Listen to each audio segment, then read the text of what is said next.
The village of Barrow St. Edmund possessed many qualities that its inhabitants regarded as virtues and visitors occasionally mistook for peculiarities. It was a place where garden hedges were trimmed with competitive precision, where church notices generated more discussion than parliamentary debates, and where people considered it perfectly natural to know the names of dogs before learning those of their owners. The Crown and Thistle Inn stood at the centre of village life, slightly crooked, faintly draughty, and perpetually convinced of its own importance. On a Thursday morning in late September, its proprietor, Mrs. Crown Edith Vance, discovered something in the booking ledger that caused her to stop halfway, through buttering a slice of toast. The toast remained suspended in the air. Mrs. Vance frowned. She lowered the knife. Then she adjusted her spectacles and looked again. The entry had not changed. "Well," she said aloud to nobody in particular, "that is ridiculous." The dining room was empty, apart from a retired solicitor named Arthur Bellamy, who had developed the habit of arriving before opening hours and behaving as though this were a favor to everyone concerned. He glanced up from his newspaper. "What's ridiculous?" Mrs. Vance continued staring. "A reservation. People reserve rooms every day, not usually after they've died." Mr. Bellamy folded his newspaper with considerable care. "I beg your pardon?" Mrs. Vance carried the ledger across the room. There, he peered at the page. The reservation had been entered neatly in blue ink. Mr. Leonard Fisk. Arrival, Saturday. 1 room, 2 nights. Mr. Bellamy blinked. "That cannot be right." "No, it says Saturday." "Yes." "And Leonard Fisk died on Wednesday." "Also yes." The retired solicitor examined the page as though legal expertise might alter the facts. It did not. Leonard Fisk's funeral had taken place only the previous afternoon. Most of the village had attended. Not because they had been especially fond of him. Few people had. But funerals represented one of the village's principal forms of social participation, and attendance figures were discussed afterwards.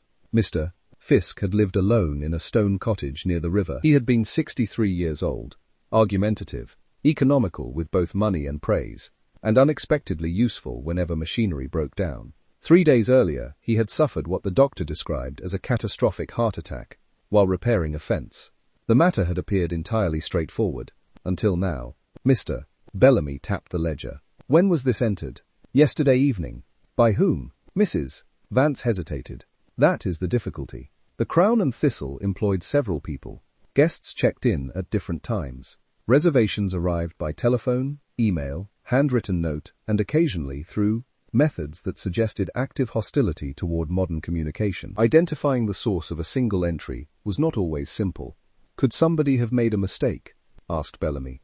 "Possibly." She paused. "Though it would be an unusual mistake." Mr. Bellamy had to admit this. One did not generally confuse living customers with deceased ones. The village postmistress, June Harcourt, arrived shortly afterwards for coffee. Within 7 minutes, she knew about the reservation. Within 12 minutes, she had shared the information with the woman who ran the florist's shop. By lunchtime, the story had reached every corner of Barrow St. 1 and 2. As village mysteries went, it possessed several attractive qualities. It was strange, it was harmless, and it involved somebody whom everyone thought they already understood. Naturally, discussion flourished. At the butcher's, one theory held that the booking had been made weeks earlier and entered late. At the pharmacy, another insisted that Leonard Fisk had arranged it before his death for reasons unknown. At the church hall, a third interpretation emerged involving secret relatives, hidden property, and a degree of intrigue unsupported by evidence. By mid-afternoon, the reservation had acquired details entirely absent from reality. Such growth was normal. Facts traveled through the village at walking pace. Speculation used shortcuts. Meanwhile, Inspector Julian Graves arrived. He had not come because of the reservation. He knew nothing about it. His visit concerned a routine meeting with a regional policing committee held in a neighboring town. Barrow St. Edmund happened to lie on his route home. The inspector therefore stopped at the Crown and Thistle for tea. Julian Graves was a patient man whose expressions tended to arrive several moments after his thoughts. He possessed the mild appearance of a schoolmaster and the unsettling habit of noticing things people preferred unnoticed. He ordered tea. Mrs. Vance served it. 5 minutes later, she found herself describing the reservation. This happened more often than she admitted. People spoke to Graves because he listened as though every sentence might eventually matter. Most discovered they had revealed more than intended. The inspector studied the ledger entry. "Curious. That's one word for it." Has anyone checked whether the reservation was genuine? Mrs. Vance looked irritated. How would one do that? Who accepted it? We don't know. Telephone? Perhaps. Email? Possibly. He nodded. The answers seemed to satisfy him more than they satisfied her. Do you think there's something wrong? She asked. With the reservation? With the situation? Graves considered. Outside the window, a delivery van reversed awkwardly, while a cyclist expressed opinions regarding its driver's ancestry. The village continued its ordinary business. Nothing appeared alarming. Nothing appeared urgent. At present, said Graves, I think somebody has entered an unusual booking. Mrs. Vance looked disappointed. That's all. It may prove to be more, or less. Quite often, he drank his tea. The conversation drifted elsewhere. Yet after leaving the inn, Inspector Graves did not immediately drive home. Instead, he walked through the village. He passed the church, the post office, the green. Several residents greeted him. 2 attempted to discuss the reservation before he had travelled 50 yards. A third supplied a theory involving blackmail. A fourth claimed Leonard Fisk had once predicted his own death. That particular statement dissolved under gentle questioning. It emerged that Mr. Fisk had merely complained about chest pains while carrying paving stones. Evening settled gradually over Barrow St. Edmund. Lights appeared behind curtains. Doors closed. Dogs were called indoors. The village resumed its familiar shape. Yet somewhere beneath the steady routine, a small disturbance had begun. Not because a dead man supposedly intended to stay at an inn. That, by itself, might have remained an amusing clerical error. The difficulty was that Leonard Fisk had spent most of his life avoiding unnecessary expense. Everyone knew this. It was among the few points upon which the village entirely agreed, and that made the reservation strangely difficult to explain. For if Leonard Fisk had genuinely booked the room before his death, then he must have expected something to happen on that Saturday. Something important enough to justify paying for 2 nights at the Crown and Thistle. The possibility lingered quietly in several minds, including the inspector's, though not, at that moment, for the reason anyone imagined. The Barrow St. Edmund Supper Club met on the first Friday of every month, and had done so for nearly 15 years, surviving changing fashions, political disagreements, 2 divorces, and 1 unfortunate experiment involving exotic cuisine that remained a sensitive subject. Its members considered themselves broad-minded people. This belief was occasionally tested. On the evening following the discovery of Leonard Fisk's reservation, 10 members gathered in the church hall for a meal prepared by volunteers. The menu consisted of cottage pie, green beans, and a pudding whose precise identity inspired discussion. The reservation appeared as a topic before the main course had been served. It arrived through Mrs. June Harcourt. I still think someone entered it late, she announced. No, said Malcolm Pierce immediately. Pierce owned a building company and treated uncertainty as a personal insult. It doesn't make sense.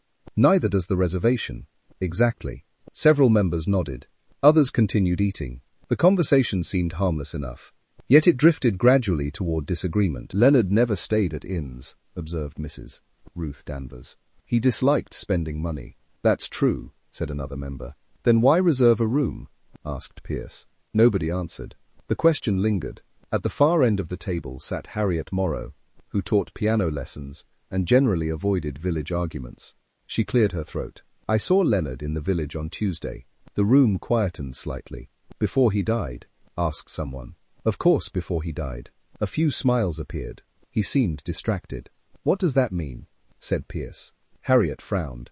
I don't know. Distracted. People are distracted every day. Thank you, Malcolm. That is extremely useful. A ripple of amusement passed around the table. Pierce looked dissatisfied. The discussion might have ended there had another member not mentioned the funeral. That altered the atmosphere. Funerals always revealed unexpected observations. People remembered details afterwards, sometimes accurately, sometimes not. I noticed something odd, said Mrs. Danvers. At the funeral? Yes. What? Oliver Trent left before the service ended. Several heads turned. Oliver Trent operated the village antiques shop. He was not present this evening. He probably had a reason, said Harriet. Perhaps. Mrs. Danvers paused. Though Leonard and Oliver argued frequently, everyone argued with Leonard. Not equally. That produced another silence. The difficulty was that she had a point. Leonard Fisk had spent years quarrelling with neighbours, tradesmen, council officials, delivery drivers, and, on one memorable occasion, a vicar. Yet his disagreements with Oliver Trent were particularly well known. No one seemed certain how they had started. Everyone remembered them continuing. Pierce leaned back. "There you are." "There we are what?" asked Harriet. "A possible explanation. For a hotel reservation." "No. For something else." The room shifted uneasily. People enjoyed speculation. They disliked appearing unkind toward the dead. The balance required skill. Before anyone could continue, the church hall door opened. Inspector Julian Graves entered. He had been invited to speak briefly about a neighborhood watch initiative scheduled for later in the month. The timing proved unfortunate, or fortunate, depending upon one's view. Graves greeted the room politely. A chair was found. Tea was offered. The conversation resumed. Within minutes, the reservation emerged again. The inspector listened. That, as usual, encouraged people to continue. Soon, several competing versions of recent events circulated around the table. Leonard had seemed worried. Leonard had seemed cheerful. Leonard had been expecting a visitor. Leonard had been avoiding one. Each statement came from somebody entirely convinced of its accuracy. Each contradicted another.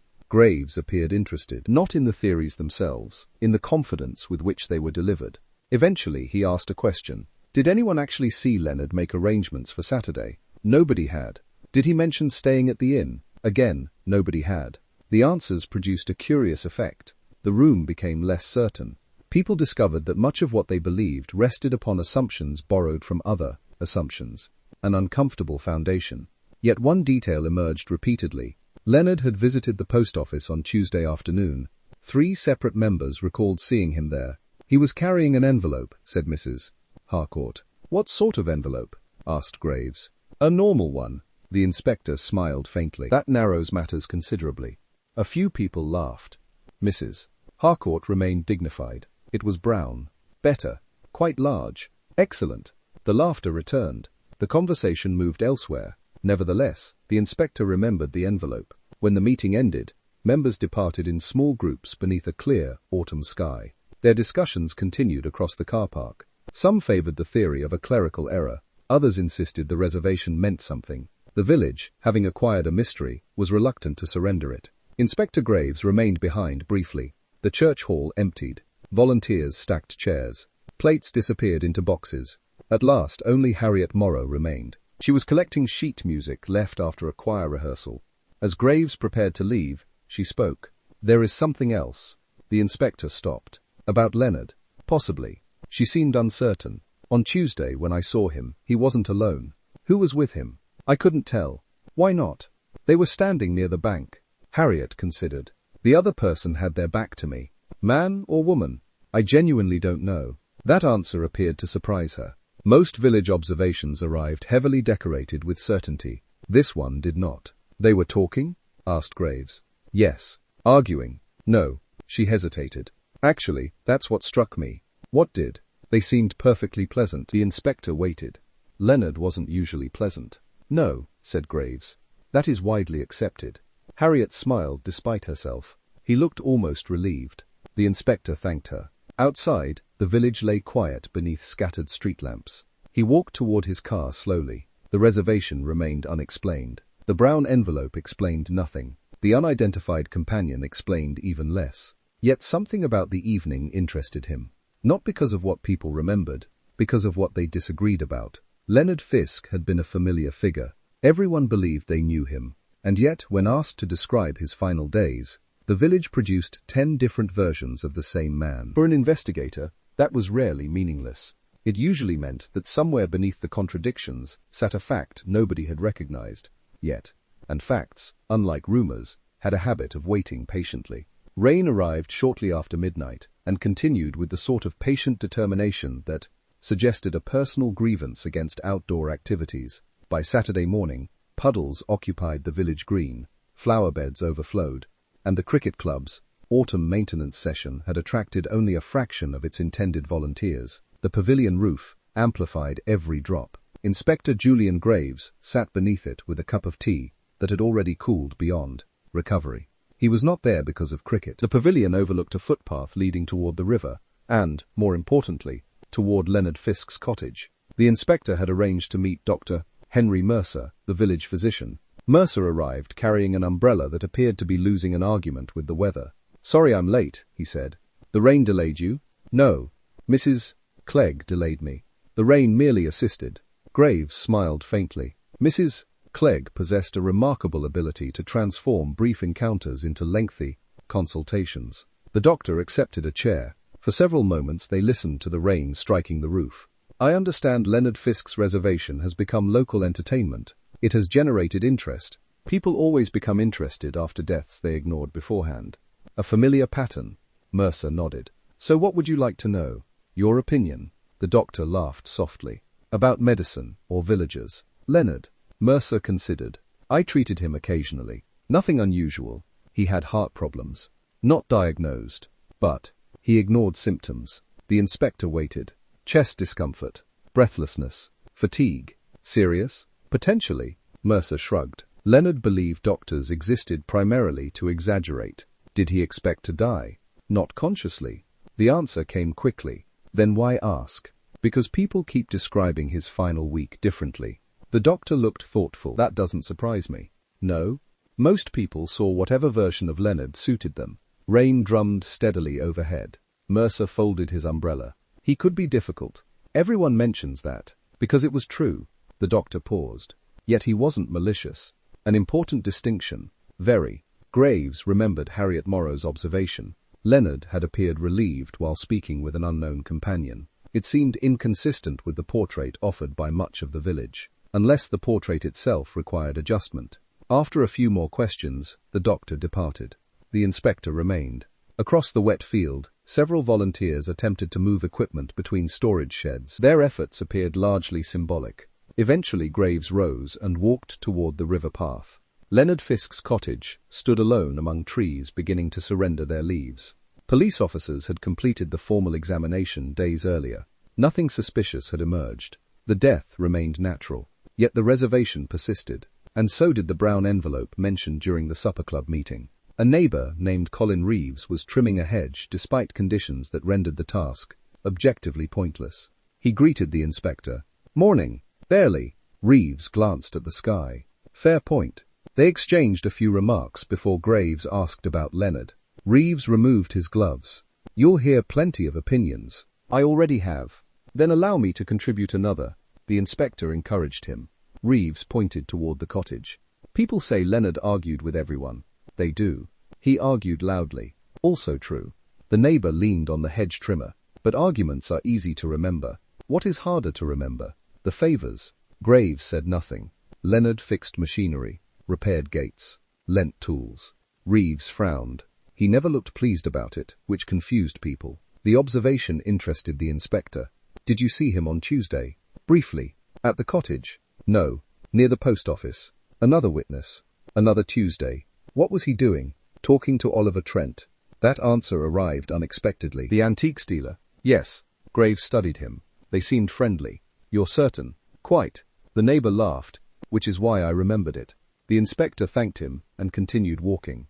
Rain followed him back toward the village. Friendly. That was not a word previously associated with Leonard Fisk and Oliver Trent. Their disagreements were practically public property. Yet Harriet Morrow had observed Leonard in apparently pleasant conversation with someone near the bank. Now Colin Reeves described a similarly pleasant exchange involving Oliver Trent near the post office. The details were not identical. The timing was uncertain. Still, the contradiction deserved attention. By afternoon the weather had worsened. The Crown and Thistle offered shelter, tea, and conversation in varying quantities. Graves found all three available. Mrs. Edith Vance was examining invoices behind the reception desk. Any progress? She asked. On what? The mystery everyone else has decided you're investigating. He smiled. A dangerous question. I ask dangerous questions occasionally. The inspector mentioned Oliver Trent. Mrs. Vance looked surprised. Oliver attended the funeral. So I've heard. He left early. That seems memorable. In this village, leaving anything early is memorable. A fair point.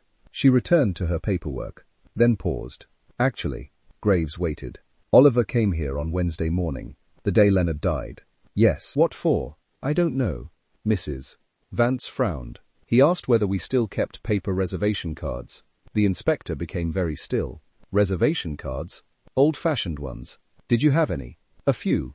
She searched her memory. I gave him some. Why? He said he needed scrap paper. Silence settled briefly between them.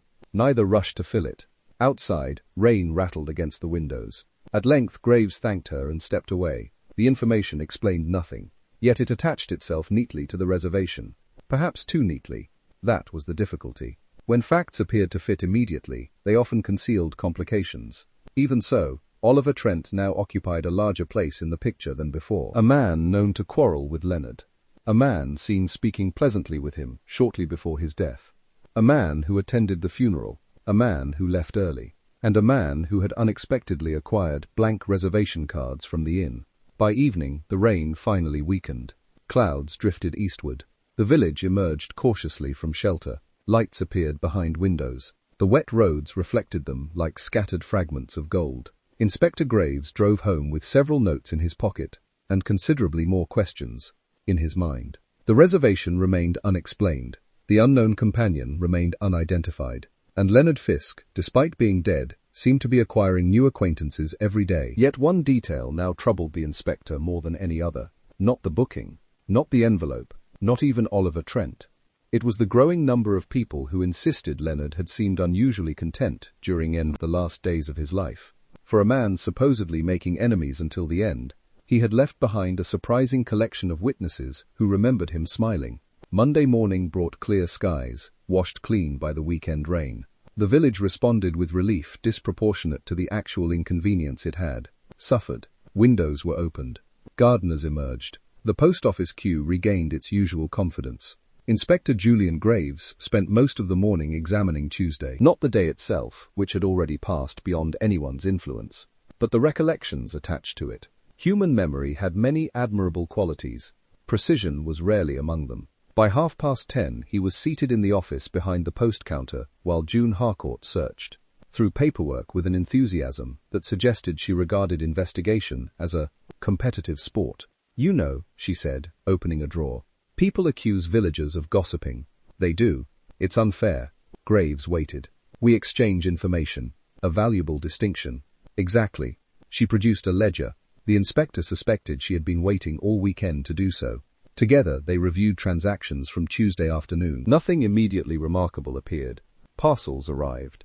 Stamps were purchased. Several residents conducted business of impressive triviality. Then June tapped a line. "There. What am I looking at?" "Leonard." The entry showed that Leonard Fisk had collected a registered envelope shortly after 2:00 "Do you remember it?" "Yes." "Why?" "Because he almost never received registered post. A useful detail." "Did you see what happened afterward?" June considered. "He walked toward the bank." "Alone?" "At first. Then?" She frowned. "I believe somebody joined him." "Who?" "I couldn't say." The answer echoed several others. "Someone. Always someone. Never clearly identified." The inspector thanked her and continued across the village. His next conversation occurred with Harriet Morrow, who was giving piano lessons when he arrived. He waited until the lesson ended. The student departed looking exhausted. Harriet looked only slightly less so. "Another question about Tuesday." "You anticipated correctly. Everyone seems interested in Tuesday. At present, so am I." She invited him into the sitting room. Music occupied nearly every available surface. The inspector repeated several earlier questions. This time, he concentrated on timing.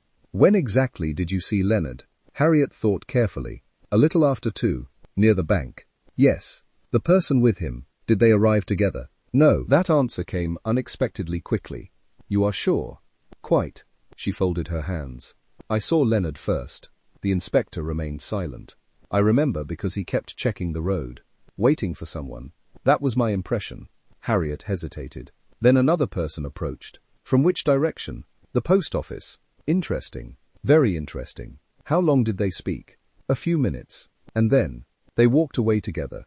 Graves thanked her.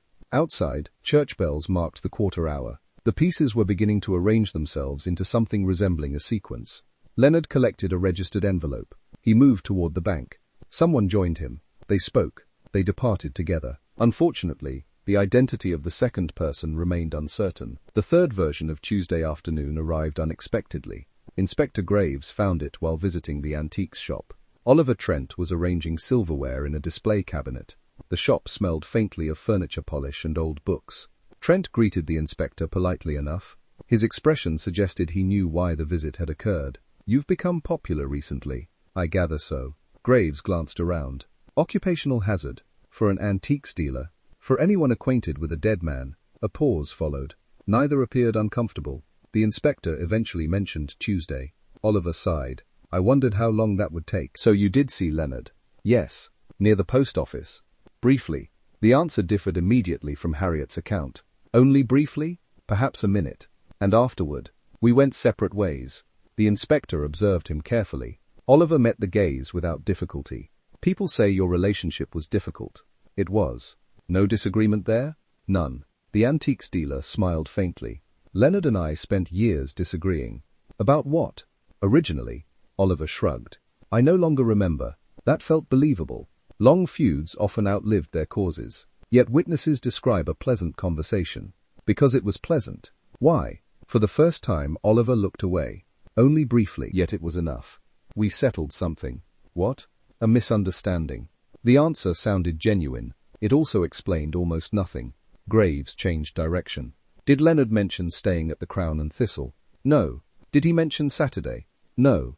What about a registered envelope? Oliver became still. A registered envelope? Yes. I know nothing about it. Again, the answer might have been truthful. Or carefully limited. The distinction remained uncertain. When Graves left the shop, he carried 3 versions of the same afternoon. June Harcourt's version placed Leonard receiving an unusual envelope before meeting someone unknown. Harriet Morrow's version suggested Leonard had been waiting specifically for that meeting. Oliver Trent's version insisted the encounter had been brief and ordinary. 3 accounts, not one entirely compatible with the others, yet none obviously false. The difficulty with witnesses was that honesty and accuracy frequently occupied separate territories. Later that day, the inspector sat in his office reviewing notes. He arranged names across a page. Leonard Fisk, Oliver Trent, Harriet Morrow, June Harcourt, Colin Reeves.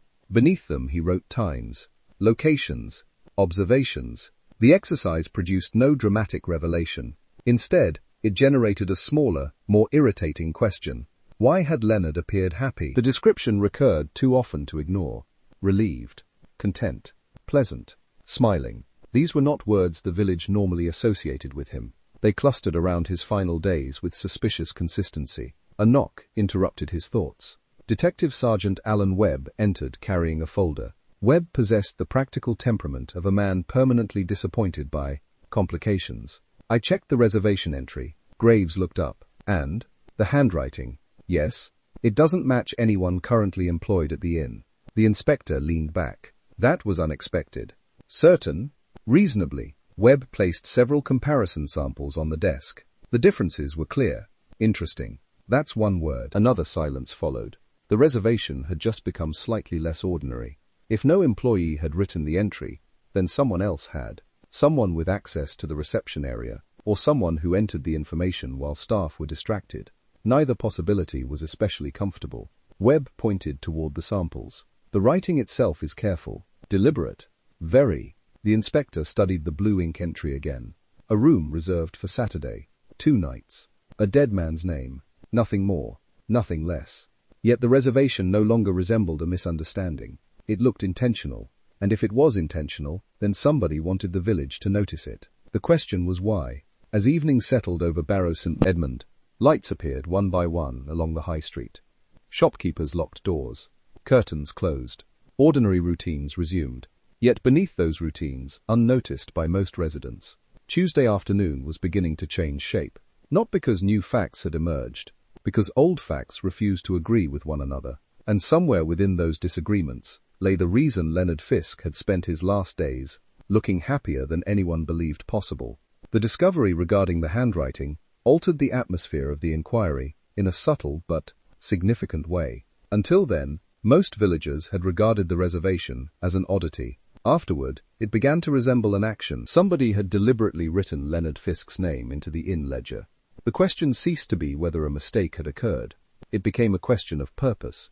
Inspector Julian Graves spent the following morning examining precisely that distinction. Purpose was often easier to identify than people imagined.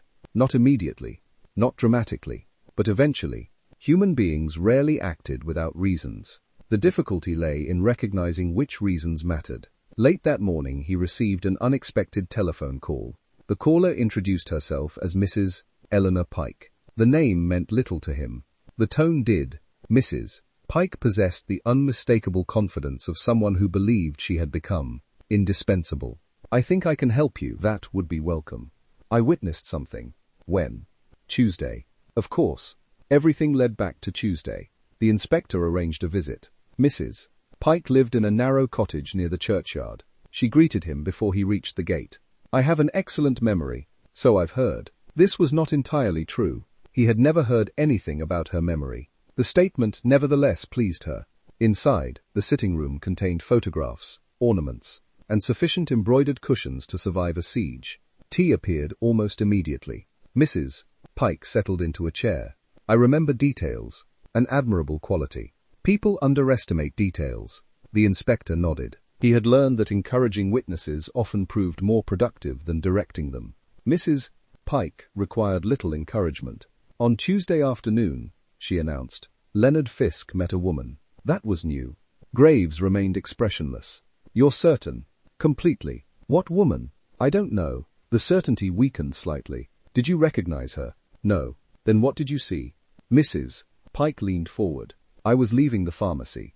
At what time? Approximately 2:20. The precision arrived suspiciously quickly. Still, he allowed her to continue. Leonard was near the bank. Alone? Initially. Another familiar word. Initially. Then someone arrived. The pattern repeated itself. A woman approached him. Can you describe her? Mrs. Pike paused. Medium height. Yes. Dark coat. Anything else? She hesitated. The confidence diminished further. Not precisely. The inspector waited. Many witnesses feared silence. Mrs. Pike eventually filled it. They spoke for several minutes. How did they seem? Friendly. Again that word. Friendly. The dead man was acquiring an increasingly agreeable final week. What happened afterward? They walked away. Together? Yes. Toward where? Mrs. Pike frowned. I believe the river. The inspector thanked her. Yet something about the account troubled him. Not the content. The delivery. Mrs. Pike appeared eager, perhaps too eager. Before leaving, he asked several questions about unrelated village matters. The answers arrived with remarkable speed, remarkable confidence, and noticeable inconsistency. By the time he reached his car, a possibility had begun forming. Some people remembered events, others remembered conclusions. The two categories frequently overlapped. That afternoon he revisited Harriet Morrow. The piano teacher listened patiently while he summarized Mrs. Pike's statement. A woman? Apparently. Harriet looked uncertain. I couldn't tell whether it was a woman. Exactly. The inspector watched her reaction. It might have been. It might. But I genuinely don't know. Which is useful. She laughed. Being uncertain is useful. Very. Harriet considered that. I suppose certainty can be misleading. It often arrives before evidence. The conversation continued. Gradually another detail emerged, one previously overlooked. When I saw Leonard waiting, Harriet said, he checked his watch repeatedly. The inspector looked up. Repeatedly. Several times. Interesting. People waiting for strangers watched roads. People waiting for appointments watched clocks. The distinction was subtle, yet it mattered. After leaving, Graves walked toward the village green. Children were playing football despite temperatures that suggested better judgment. Shopkeepers arranged displays. Ordinary life continued. Yet the inquiry was slowly becoming less ordinary. Later that day, Detective Sergeant Webb arrived with additional information. I spoke to staff at the inn, and nobody remembers entering the reservation. Expected. One employee does remember seeing someone near the reception desk. The inspector looked interested. Who? She isn't sure. Webb sounded annoyed. Apparently the person was partly hidden by a display stand. When? Wednesday evening. The same evening the reservation appeared. What can she describe? Dark coat. Graves smiled faintly. An epidemic of dark coats. Webb nodded. That's the problem. The description matched half the county. Even so, it represented movement. Somebody had likely entered the reservation personally. Not by telephone. Not electronically. Directly. As evening approached, the inspector reviewed every witness statement once again. Patterns emerged. Not factual patterns. Behavioral ones. Harriet remembered uncertainty. June remembered procedure. Colin Reeves remembered impressions. Oliver Trent remembered only what he was asked. And Eleanor Pike remembered everything. Too much, perhaps. That thought lingered. The following morning provided an opportunity to test it. Graves visited the pharmacy. Its owner, Graham Sutton, greeted him cheerfully. After a brief conversation, the inspector mentioned Tuesday. "Busy afternoon," said Sutton. "Do you remember Mrs. Pike visiting?" The pharmacist laughed. "I always remember Mrs. Pike visiting. Why?" "Because she stayed 20 minutes discussing weather forecasts." "A fair answer. What time was that?" Sutton checked a notebook. The smile faded. "Actually, that's odd." "How so?" "She arrived shortly before 3. The inspector remained silent. "Certainly not 2:20. There it was. A small discrepancy. Perhaps innocent, perhaps not." He thanked the pharmacist and departed. Outside, church bells echoed across the village. The air carried the scent of fallen leaves. Nothing dramatic had happened. No revelation. No confession. Only a timetable refusing to cooperate. If Mrs. Pike had entered the pharmacy shortly before 3, then her account of observing Leonard at 2:20 became difficult. Not impossible, merely difficult. And difficulty interested the inspector, because false memories rarely began as lies. More often they began as assumptions. An observation acquired an interpretation. The interpretation gradually replaced the observation. Eventually the distinction vanished. By late afternoon, Graves sat alone in his office examining his notes. One witness claimed an unknown companion. Another claimed Oliver Trent. A third insisted the companion had been a woman. Yet only one witness provided certainty. And certainty, he reflected, was frequently the least reliable element in any investigation. Outside, the village prepared for another quiet evening. Inside, the inspector crossed a line through Eleanor Pike's description of a woman. Not because he believed she had deliberately misled him, because he suspected she had embroidered uncertainty until it resembled memory. The alteration simplified nothing. It merely removed one possibility. Leonard still met someone. The registered envelope still mattered. The reservation still waited unexplained. And Oliver Trent remained positioned awkwardly at the center of events. Yet as Graves closed his notebook, another thought surfaced.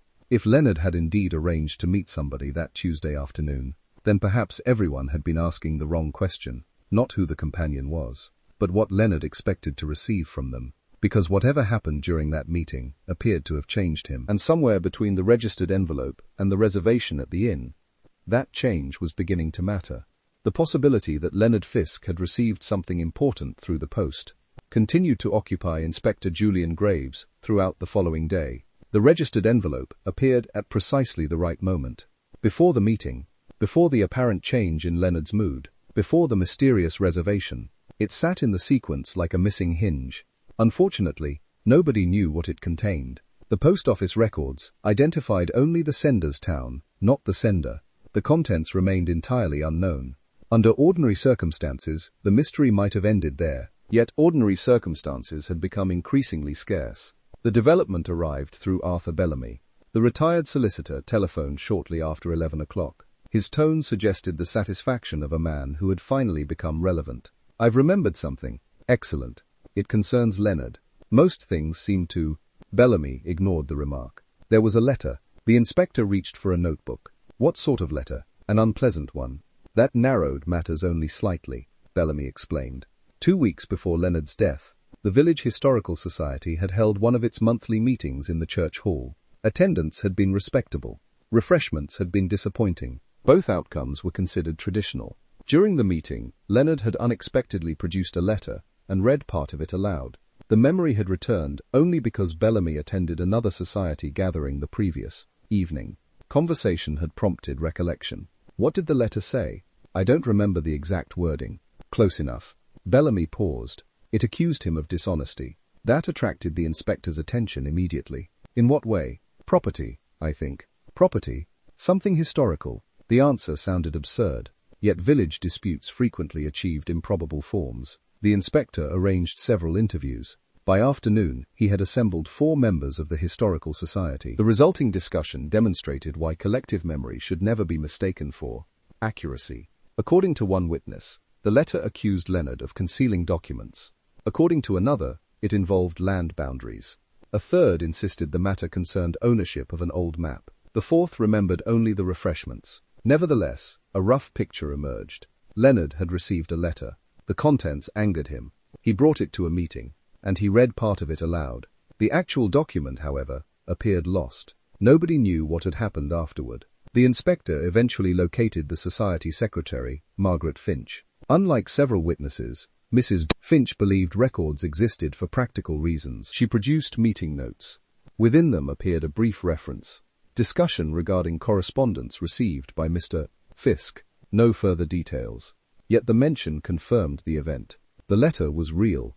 That evening, Graves visited Leonard's cottage again. The property remained orderly. A little severe, a little lonely. Nothing unusual emerged from earlier searches. Still, he reviewed papers stored in desk drawers and cabinets. Most consisted of receipts, manuals, and correspondence of negligible interest. Then, inside a folder devoted to local history, he discovered something. Not the letter itself, a copy, or rather part of one. The lower half was missing. The surviving section contained only several lines. The wording was incomplete, yet one sentence remained intact. You have no right to keep information that belongs to others. The inspector read it twice. The statement raised more questions than it answered. Information, not property, not money. Information. He slipped the fragment into an evidence folder. Outside, dusk settled over the village. Inside the cottage, another possibility emerged. Perhaps Leonard had not been arguing over ownership. Perhaps he had been arguing over knowledge. The distinction mattered. The following morning brought an entirely different complication. Oliver Trent requested a meeting. The antiques dealer arrived at the station shortly after 10. He appeared calm, perhaps slightly weary. I understand you found a letter. The inspector looked surprised. News travelled quickly. It seems you do. Oliver smiled faintly. This is a village. A fair observation. What can you tell me? The antiques dealer considered his answer carefully. Leonard and I argued because of the Havers collection. The Havers collection? A group of documents discovered years ago. Graves listened. The collection apparently contained records relating to several local families dating back generations. Nothing enormously valuable, nothing commercially important, yet historically interesting. And the disagreement? Leonard believed certain papers existed. Did they? Oliver hesitated. Possibly. The answer was revealing. Possibly. He thought something had been removed before the collection reached public records. Did you agree? No. The inspector watched him. Do you now? Another pause followed. Longer this time. Perhaps. That answer lingered. Oliver continued. A few weeks ago, Leonard contacted me. Why? He wanted to talk. About the documents. Yes. The antiques dealer folded his hands. For the first time in years, we discussed the matter without arguing. An increasingly familiar theme. Hostilities softening. Relationships improving. Leonard becoming unexpectedly pleasant. What changed? Asked Graves. I think he found something. What? I don't know. The answer sounded genuine, yet not entirely complete. When Oliver departed, the inspector reviewed everything once more. A hostile letter. A historical dispute. Missing information. A registered envelope. An arranged meeting. The pieces appeared connected, but the pattern remained obscured. Late that afternoon, another conversation shifted matters again. Harriet Morrow arrived unexpectedly. She carried sheet music under one arm and uncertainty under the other. I remembered something. The inspector gestured toward a chair. What sort of something? The afternoon I saw Leonard. She sat. The person he met. Graves remained silent. Harriet frowned. I couldn't identify them. You were honest about that. Yes. She looked uncomfortable. But I remember hearing something. The inspector waited. They weren't discussing a meeting. No, they were discussing whether to tell someone. A long pause followed. You heard those words? Not clearly. She shook her head. Just enough. Tell someone what? I don't know. The answer disappointed her as much as him. Yet it mattered, because it shifted emphasis once again. Not money, not property, not arrangements. Information. Someone wanted something revealed, or concealed. As evening approached, Graves returned to the fragment of letter recovered from Leonard's cottage. The sentence seemed increasingly significant. You have no right to keep information that belongs to others. He read it once more, then a final time. Outside his office window, village life proceeded normally. Inside, the investigation had begun moving in a new direction. Not toward violence, not toward theft, toward knowledge. And if Leonard Fisk had discovered something shortly before his death, then the reservation at the inn might not have been connected to where he intended to stay. It might instead be connected to whom he intended to meet, or perhaps whom he intended to tell. The possibility settled quietly into the inspector's thoughts. For the first time, the mystery seemed less concerned with a dead man, and more concerned with a secret that had survived him. The idea that Leonard Fisk had uncovered a secret, rather than acquired a possession, altered the direction of the inquiry without simplifying it. Inspector Julian Graves found himself examining old conversations with renewed attention. Words that previously seemed ordinary acquired significance. Remarks dismissed as village speculation returned unexpectedly. The investigation had become less concerned with what Leonard owned and more concerned with what Leonard knew. Unfortunately, knowledge left fewer fingerprints. The next development arrived through a complaint. Not an official complaint, a village complaint. The distinction was important. Official complaints arrived in forms. Village complaints arrived during conversations and expanded gradually. Mrs. Ruth Danvers intercepted the inspector outside the post office on a chilly Thursday morning. "There is something odd about Leonard's garden." Graves regarded this calmly. "There are many odd things about Leonard's garden." "No," she lowered her voice. "I mean the gate." The inspector followed her to the cottage later that afternoon. Autumn had advanced noticeably. Leaves gathered along the footpath. The river moved quietly beyond the trees. The property itself remained unchanged. Yet Mrs. Danvers pointed immediately. There. The rear garden gate stood near a narrow lane running behind several properties. It appeared entirely ordinary. "What am I looking at?" "The lock." Graves examined it. A sturdy brass padlock secured the gate. Nothing unusual there. Then he noticed the condition. The lock looked newer than the surrounding wood. Considerably newer. When did Leonard install this? Mrs. Danvers folded her arms. "He didn't." The inspector looked at her. "You're sure?" "I walked this lane for years. Perhaps you simply never noticed." Her expression suggested he had insulted both her intelligence and eyesight. "I noticed." A fair point. Mrs. Danvers noticed everything. The inspector crouched beside the gate. The hinges showed signs of recent use. The surrounding wood carried faint scratches. "Interesting. Very interesting. What is beyond the gate?" he asked. "The lane. Nothing else?" "No." Yet the lock remained. A lock protecting access to an ordinary lane. Not impossible, merely peculiar. The inspector arranged for the gate to be opened. The task proved easier than expected. A key appeared among Leonard's belongings. When the lock clicked open, nothing dramatic occurred.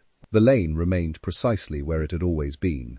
Nevertheless, Graves stepped through and examined the area carefully. The lane connected several properties before joining the road near the village green. Convenient. Private. Largely unnoticed. He walked its length slowly. Halfway along, something caught his attention. A narrow opening between hedges led toward the rear of the antiques shop. Oliver Trent's antiques shop. The connection might have been meaningless. Yet the timing made coincidence increasingly difficult to accept. Later that afternoon, the inspector visited Oliver. The antiques dealer listened quietly while Graves described the gate.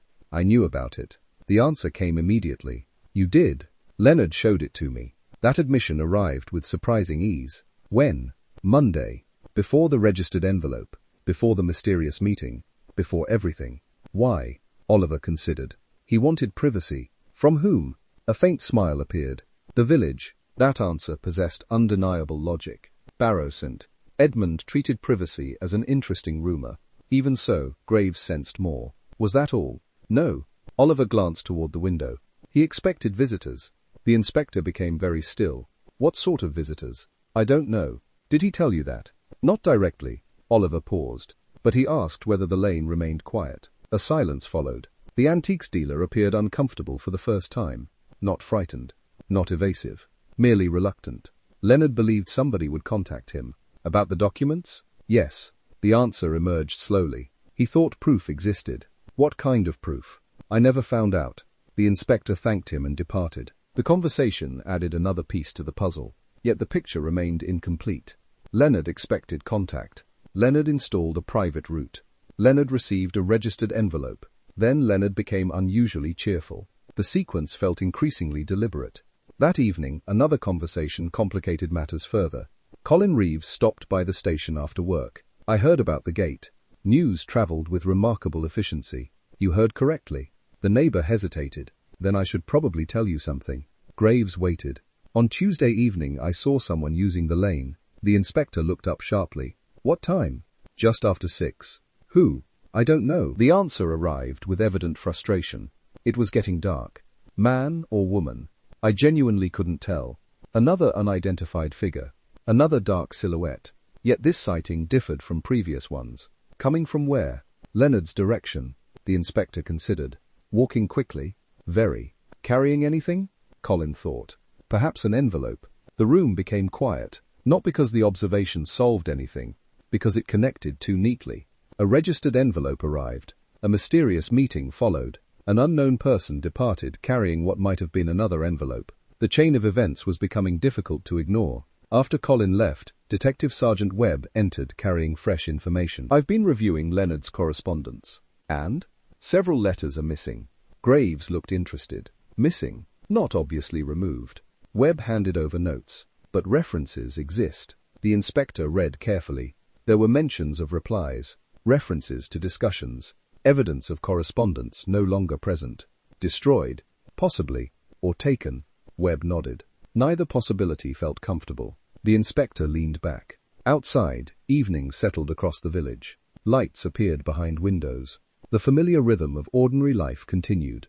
Yet Leonard's final week appeared increasingly crowded. Letters, meetings, visitors, secrets. For a man who had spent years living alone, he seemed to have become remarkably busy shortly before his death. Later, alone in his office, Graves reviewed the timeline once more.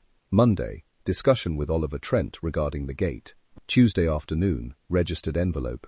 Meeting near the bank. Unknown conversation about telling someone. Tuesday evening, unidentified figure in the lane. Wednesday, Leonard died. Wednesday evening, reservation entered into the inn ledger. The sequence possessed structure. Not clarity, but structure. And structure usually indicated intention. The inspector's attention returned repeatedly to the gate. At first glance it seemed insignificant. Merely a practical alteration. Yet Leonard had shown it specifically to Oliver. He had asked about privacy. He had expected visitors. The lock existed because Leonard anticipated movement. People arriving, people leaving, people carrying information, perhaps documents, perhaps letters, perhaps something else entirely. The realization did not provide an answer. Instead, it shifted emphasis once again. Everyone had focused on the reservation because it was strange. Everyone had focused on the envelope because it was visible. Yet the gate suggested preparation. Preparation implied expectation. And expectation implied that Leonard believed something important was about to happen. As darkness settled fully over Barrow St. Edmund, Inspector Graves closed his notebook. The gate had not revealed a culprit. It had revealed a state of mind. Leonard Fisk had not stumbled accidentally into events. He had been waiting for them. And somewhere between the missing correspondence and the anonymous visitor in the lane, the reason for that anticipation remained hidden, quietly shaping everything that followed. The locked garden gate continued to occupy Inspector Julian Graves' thoughts throughout the weekend. Not because it represented evidence of wrongdoing. It did not. People installed locks every day without provoking investigations. What interested him was the reason behind it. Leonard Fisk had anticipated visitors. Several independent facts now pointed in that direction. The lane, the missing correspondence, the registered envelope, the meeting near the bank. None proved anything individually. Together, they suggested expectation, and expectation suggested planning. On Monday morning, a small development arrived from an unlikely source. Mrs. Edith Vance telephoned shortly after breakfast. "I've remembered something." The inspector smiled. The village appeared determined to solve the case one memory at a time. "What sort of something?" "A guest. At the inn?" "Not exactly." That answer immediately improved his attention. Mrs. Vance explained that during the week before Leonard's death she had encountered him in conversation with an elderly woman she did not recognize. The meeting had occurred outside the bakery. What was unusual about that? Leonard introduced her. The inspector waited. He never introduced anybody. A fair observation. Leonard's social habits had not generally encouraged introductions. "Did you learn her name?" "I think so." A pause followed. "Margaret Ellis." The name meant nothing to Graves. Within an hour it meant rather more. Margaret Ellis lived at number 4 Church Lane. She had arrived in the village only 6 months earlier. A widow, 72 years old, quiet, polite, largely unnoticed. The last quality often interested investigators. People overlooked newcomers until suddenly they did not. The inspector arranged a visit. Number 4 Church Lane stood behind a carefully maintained garden, displaying the sort of organization that suggested either devotion or revenge. Mrs. Ellis answered the door herself. She appeared unsurprised by the visit.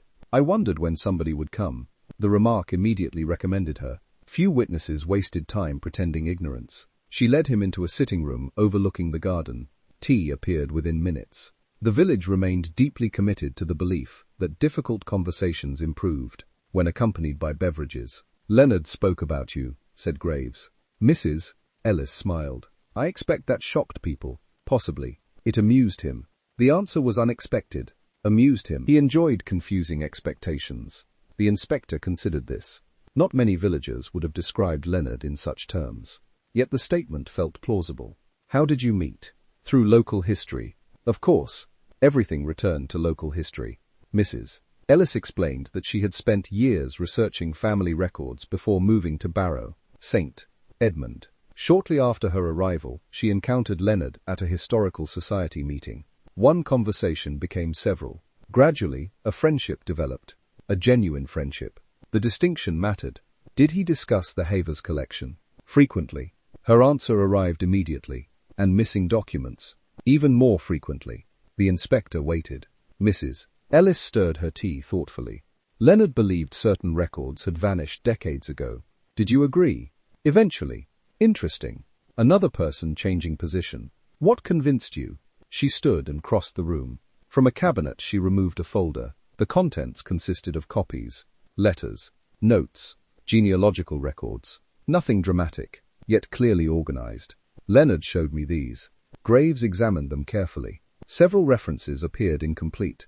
Names disappeared unexpectedly. Pages seemed absent. The pattern was subtle, but visible. Missing information. Precisely. Mrs. Ellis returned to her chair. Someone removed material years ago. Why? She smiled faintly. That is the correct question. The inspector noticed she had not answered it. Did Leonard know? No. The response seemed genuine. But he suspected. Whom? A longer pause followed. At last, she shook her head. He had theories. Theories about whom? Different people at different times. The answer carried an unexpected implication. Leonard had not possessed certainty, only suspicion, that altered several assumptions. For nearly an hour, they discussed records, correspondence, and village history. Gradually, another detail emerged. Perhaps the most important one. Mrs. Ellis had received a letter. Not recently. Several weeks earlier. A letter from whom? I don't know. Anonymous. Yes. The inspector looked up. What did it say? Her smile vanished. It advised me to stop asking questions. Silence settled briefly across the room. The remark felt entirely out of proportion to the subject. Historical documents rarely inspired anonymous warnings. At least, not in villages of this size. You showed it to Leonard. Immediately. And he was delighted. The answer startled the inspector. Delighted. He said it proved we were correct. Mrs. Ellis sounded faintly irritated by the memory. Personally, I found it annoying. A reasonable reaction. Do you still have the letter? No. What happened to it? I gave it to Leonard. Another silence followed. The missing correspondence suddenly acquired new significance. The inspector continued asking questions. Most answers generated interest rather than clarity. Leonard had visited frequently during recent weeks. He had seemed optimistic, determined, occasionally secretive. He believed something was about to happen. There it was again. Expectation, preparation, anticipation. The same theme emerging from different directions. Eventually, Graves stood to leave. At the door, Mrs. Ellis spoke again. Inspector. Yes? I don't think Leonard was frightened. The remark appeared entirely disconnected from the conversation. Why mention that? Because everyone assumes secrets create fear. She folded her arms. Leonard wasn't afraid. What was he? A faint sadness entered her expression. Excited. The inspector drove away slowly. The visit had altered the shape of the investigation once again. Mrs. Ellis introduced no villain, no revelation, no dramatic discovery. Instead, she transformed Leonard himself. The village portrait depicted a difficult, quarrelsome man. Mrs. Ellis described a curious one, an engaged one, a man pursuing answers. The distinction mattered enormously. By late afternoon, Graves sat reviewing fresh notes. Anonymous letter. Missing records. Shared research. Growing optimism. Everything pointed toward discovery. Yet one aspect remained stubbornly unresolved. The reservation.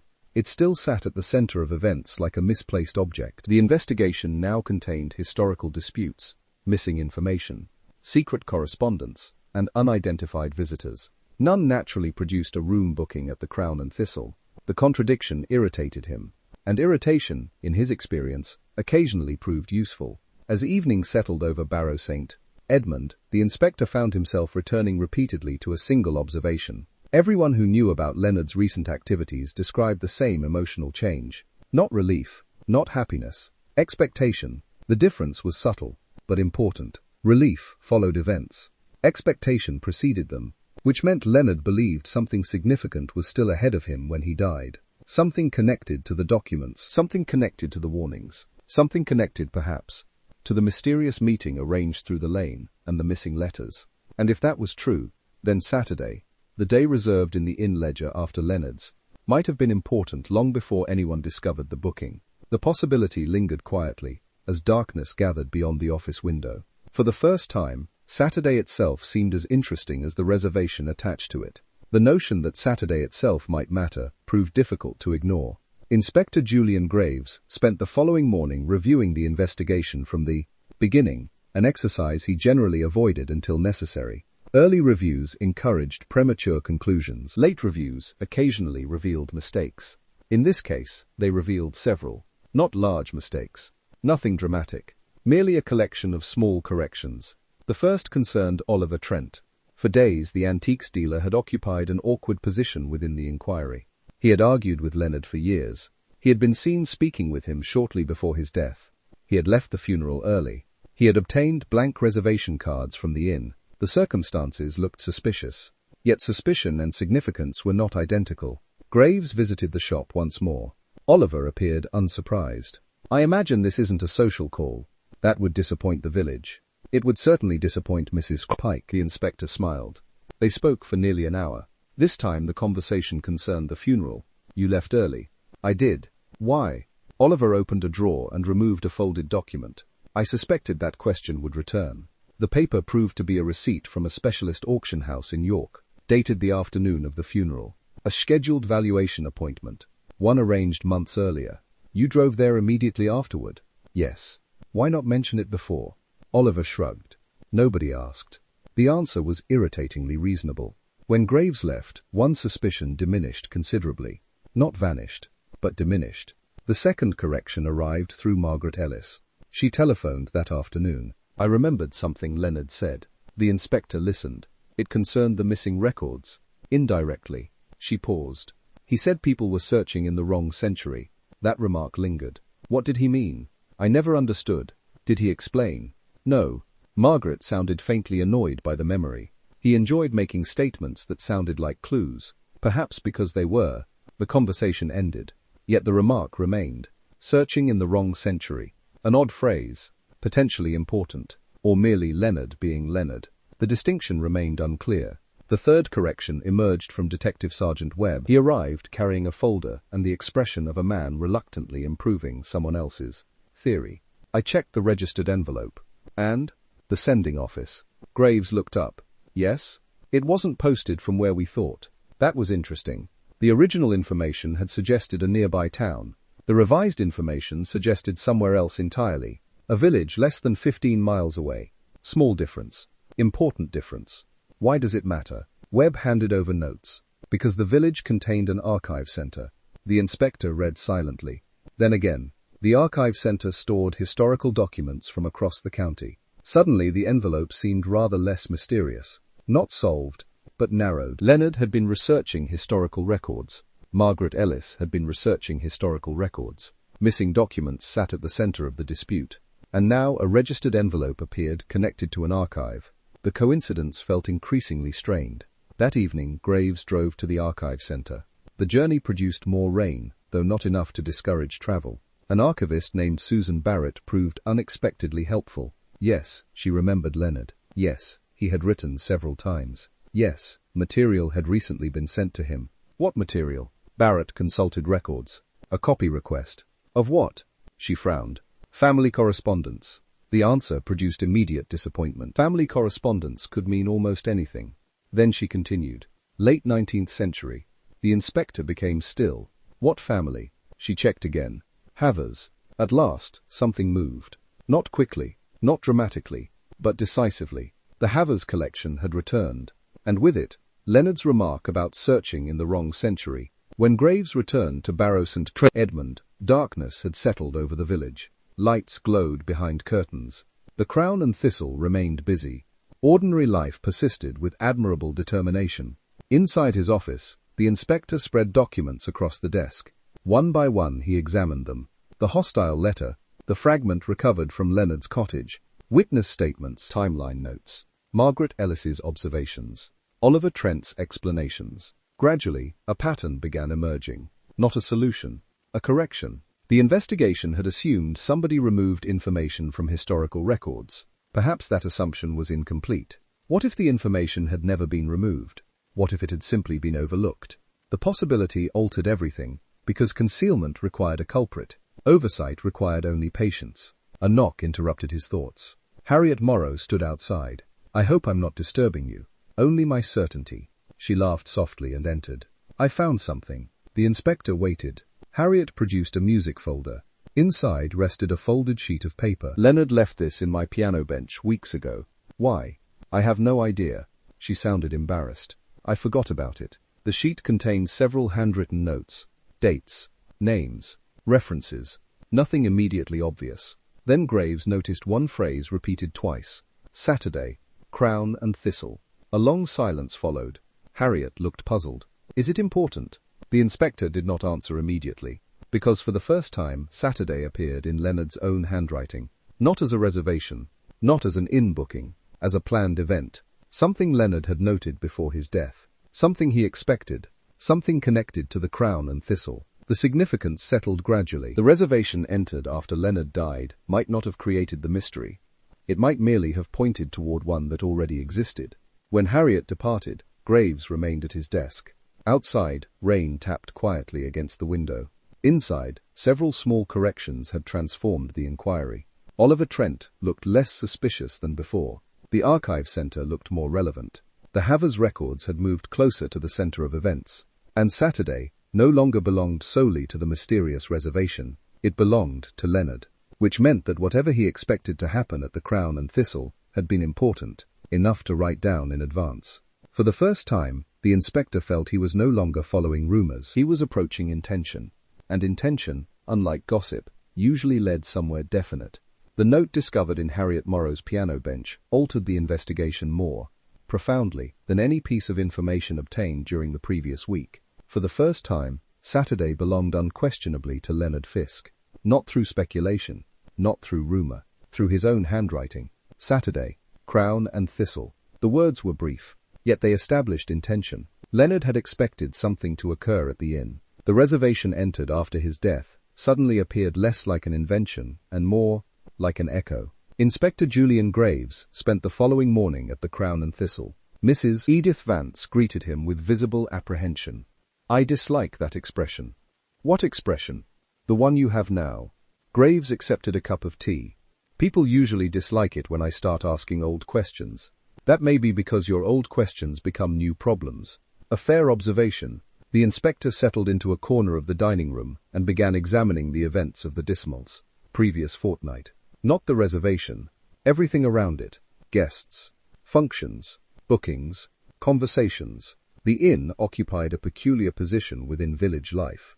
People spoke there differently than elsewhere. Information traveled. Appointments occurred.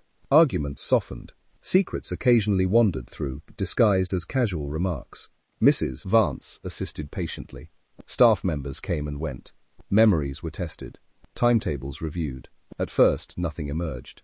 Then a young waitress named Chloe Bennett hesitated during a conversation. "What is it?" asked Graves. She looked uncertain. "It might be nothing. Most useful things begin that way," Chloe considered. "A man came looking for Leonard."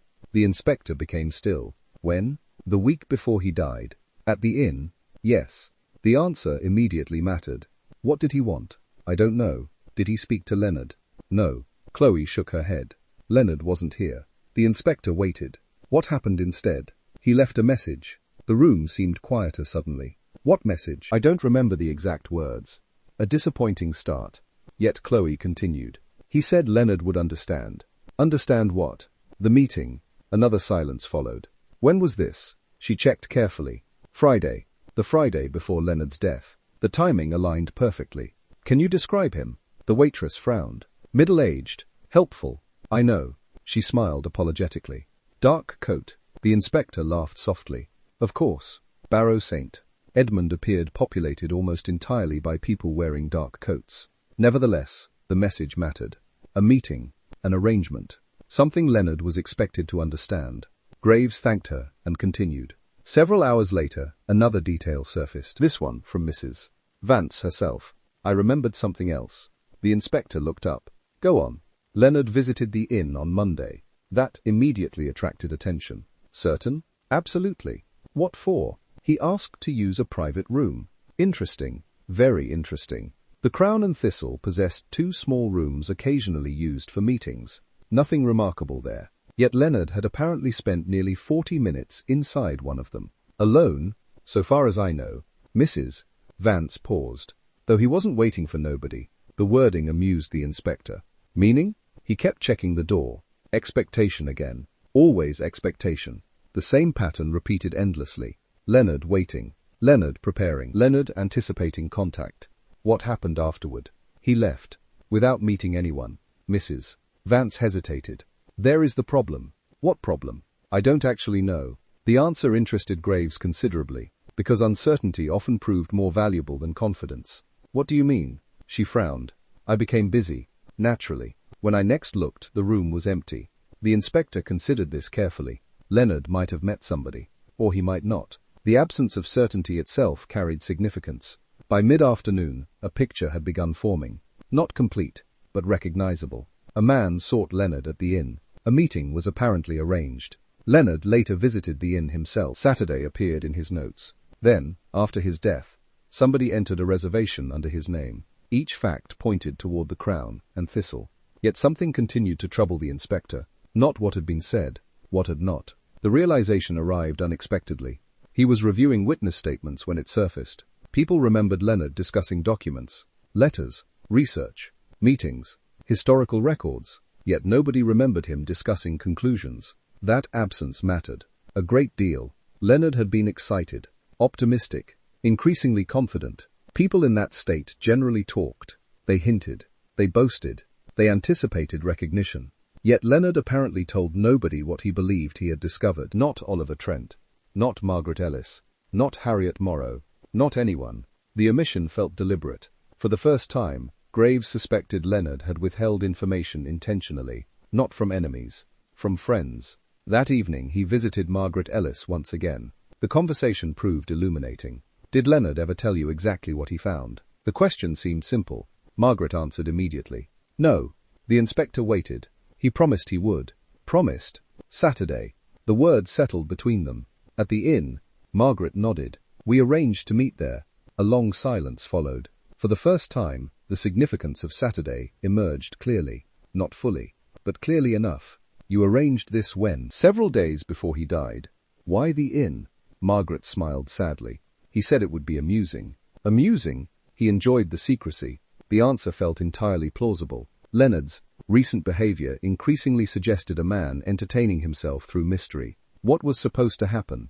Margaret folded her hands. He said he would explain everything. The inspector looked at her. Everything. Those were his words. Another silence followed. The missing records, the anonymous letter, the archived documents, the expectation, all leading towards Saturday. Not because Saturday contained a revelation, because Leonard intended to provide one. When Graves left number 4 Church Lane, darkness had already settled across the village. The streets were quiet. The shops closed. Ordinary routines persisted. Yet the investigation no longer felt fragmented. For days it had consisted of disconnected observations. Now they were beginning to converge. The reservation, the meetings, the secrecy, the inn, they all pointed toward the same destination. Not a room. A conversation. Leonard Fisk intended to tell someone something at the Crown and Thistle on Saturday. Perhaps several people. Perhaps only one. The precise audience remained uncertain, but the purpose no longer did. And once that became clear, another possibility emerged. The reservation entered after Leonard's death might never have been intended to deceive anyone. It might have been intended to remind someone, or perhaps to continue something interrupted. As the inspector drove home through the darkened lanes, one final thought accompanied him. Every witness had concentrated on what Leonard said during his final days. The real answer might lie in what he carefully chose not to say, and that distinction, he suspected, was about to become extremely important. Inspector Julian Graves spent most of Friday saying very little. This was not unusual. People often mistook silence for absence of thought. In reality, silence frequently indicated the opposite. The investigation had reached a curious stage. No hidden murderer waited to be exposed. No dramatic conspiracy lurked beneath village life. Leonard Fisk had died naturally. That fact had never changed. What remained unexplained was the reservation, and the chain of events surrounding it. For days, the mystery had appeared larger than itself. Missing records, anonymous warnings, secret meetings, historical disputes. Each discovery seemed to promise another. Yet Graves had begun to suspect that the solution lay not in the complexity of the facts, but in their arrangement. Saturday. Everything returned to Saturday. Leonard had written it down. Margaret Ellis expected to meet him that day. The crown and thistle had been chosen deliberately. A message had been left for him there. The reservation itself referred to that date. The question was no longer why Saturday mattered. The question was who knew it mattered. That afternoon, the inspector invited several people to the inn. Not formally, merely for conversation. Margaret Ellis arrived. Oliver Trent followed shortly afterward. Mrs. Edith Vance provided tea. Harriet Morrow appeared somewhat nervously. Detective Sergeant Webb occupied a corner chair and attempted unsuccessfully to appear invisible. Rain tapped softly against the windows. The dining room remained otherwise quiet. For a few minutes nobody discussed Leonard. Then Graves began. I believe the reservation was entered after Leonard died. No one objected. That much had become accepted. The handwriting does not belong to staff. Again, agreement. What interests me is not who wrote it. Oliver Trent looked surprised. Then what? Why? The inspector folded his hands. Because the reservation was not intended to create a false stay. A silence followed. It wasn't? Asked Harriet. No. Graves glanced toward Mrs. Vance. Did Leonard ever reserve that room himself? No. Exactly. The inspector looked around the table. If someone wished to convince us Leonard planned to stay here, they failed remarkably. Several expressions changed. The point was difficult to ignore. The reservation was too visible, too obvious, almost designed to be discovered. Then why enter it? Asked Margaret. Because the room was never important. Another silence. The rain continued outside. The date was important. At last, nobody interrupted. The inspector continued calmly. Leonard intended to meet Margaret Ellis here on Saturday. Margaret nodded. Yes. He intended to explain what he believed he had discovered. Another nod. But Leonard died before he could do so. The room remained still. Somebody else knew about the arrangement. Oliver frowned. You mean the person who met him Tuesday? Partly. Graves smiled faintly. The difficulty with secrets is that people discuss them more than they imagine. He reached into a folder. Inside rested copies of correspondence recovered from Leonard's papers and the archive center. Not dramatic documents. Merely ordinary letters. Yet together they revealed something important. The missing records within the Havers collection concerned family connections. Not land. Not property. Family history. Generations earlier, several documents had been misfiled. Others misplaced. The result produced confusion that survived for decades. Nothing criminal, nothing scandalous, simply incorrect history. Margaret Ellis looked astonished. That's all. That is all. The inspector nodded. Leonard eventually realized the truth. Oliver stared. After all these years? Yes. A quiet laugh escaped Graves. The village spent weeks imagining buried secrets and hidden wrongdoing. No one seemed entirely comfortable. Yet Leonard's discovery was rather mundane. The inspector paused. Important to historians. Not important to criminals. Harriet looked puzzled. Then why the anonymous letter? Margaret answered before Graves could. To discourage questions. Exactly. The inspector nodded. Someone feared embarrassment. Not exposure. Embarrassment. A subtle distinction. The anonymous warning came from a descendant of one of the families involved. A man Leonard eventually identified. Not a villain. Merely someone anxious about old mistakes becoming public discussion. Once confronted, he cooperated fully. The revelation produced visible relief around the table. A mystery, shrinking, often felt surprisingly comforting. Yet one question remained. Oliver asked it. The reservation. Graves smiled. Yes, the reservation. At last. He turned toward Mrs. Kane. Vance. When Leonard visited the private room on Monday, he was preparing for Saturday. She nodded slowly. That makes sense. He expected guests. Margaret among them. Possibly others. The inspector folded the final document. After Leonard died, someone realized the meeting would never occur. The room grew quiet again. They also realized nobody knew what Leonard intended to reveal. Harriet frowned. So they wrote the reservation? Yes. Why? The answer emerged gently. Because they wanted people to ask questions. No one spoke. For several moments only rain filled the room. Then understanding arrived. Not everywhere at once. Gradually, like daylight. Margaret was the first to see it. Oh. The inspector nodded. Exactly. The reservation was not deception. It was a signal, a reminder that Saturday mattered, a reminder that Leonard had expected something.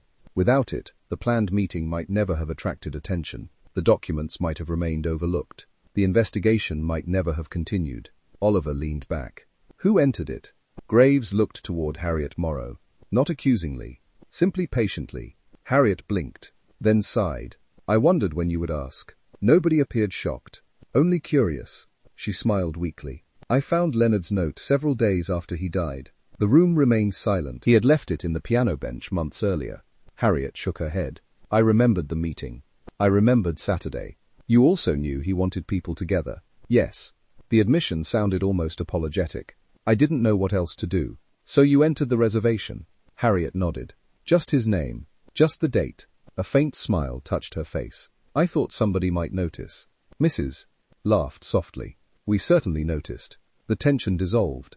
Not dramatically. Simply naturally. Like a misunderstanding finally corrected. Harriet looked relieved. Margaret appeared thoughtful. Oliver seemed faintly amused. Only Webb looked disappointed that the explanation involved no arrests. The inspector rose. Outside, the rain had finally stopped. Weak sunlight appeared between clouds. Leonard Fisk's final mystery had proved characteristic of the man himself. Complicated in appearance, simple in substance. He had discovered a historical truth. He intended to share it. Death interrupted the conversation, and a reservation entered by a conscientious piano teacher ensured the conversation continued anyway. No confrontation followed. No scandal erupted. The corrected records eventually found their proper place. The anonymous letter writer apologized privately. Margaret Ellis completed the research Leonard had begun. Oliver Trent assisted. The village, having enjoyed several weeks of speculation, accepted the truth with mild disappointment and considerable interest.